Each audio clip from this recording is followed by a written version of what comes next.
Good morning and welcome to this daily devotional from John Paulian, the Gospel from Patmos. Today is March 25th and my name is Donna Marie Duncan. Because you say, I am rich and prosperous and I have need of nothing, and have not known that you are wretched and pitiable and poor and blind and naked. Revelation chapter 3 verse 17. What is wrong with Laodicea? In a human sense, nothing.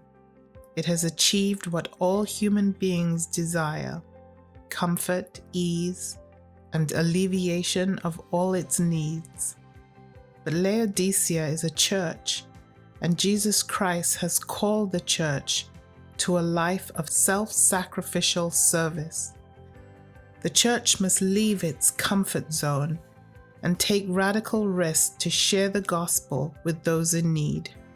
Our comfort zone, however, can be deceptively hidden even from ourselves. Bruce Olson tells of his efforts to take the gospel to the Motilon people in a remote part of South America. He learned to speak the language, and the people came to accept his presence.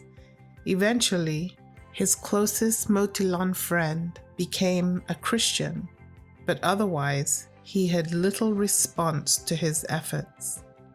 One Motilon custom included marathon singing sessions in which, suspended in hammocks high above the ground, they sang out the news that each of them had heard and experienced during the previous days.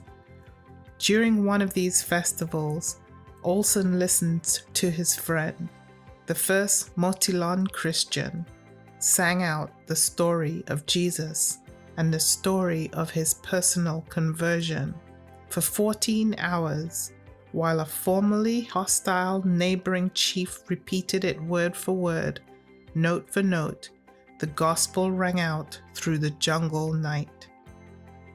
Although a positive development, the missionary himself was uncomfortable with what happened. It seemed so heathen, he wrote. The music, chanted in a strange minor key, sounded like witch music. It seemed to degrade the gospel.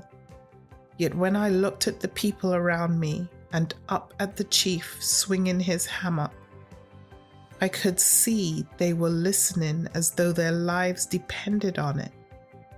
Bobby was giving them spiritual truth through the song. To the missionary, it sounded like witch music. Motilon music, as well as their language, had previously served false gods, yet the missionary would not hesitate to translate the Bible into the Motilon language in spite of its pagan notations. The gospel had to come to the Motilon people in a language they could understand. The same was true of their music.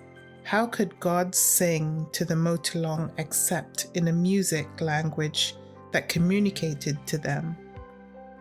Bach chorales and early American folk hymns would not do the job. The missionaries' Laodicean comfort zone had become an obstacle to the gospel. When it came to Christian things, he thought his way was the only right one. His favorite Christian music, the only appropriate type for transmitting the gospel. Because he was unable to move past his comfort zone, God bypassed him and sang to the Motilon in their own way. Dear Lord, disturb my comfort zone and use me to connect with some lost person today. Amen.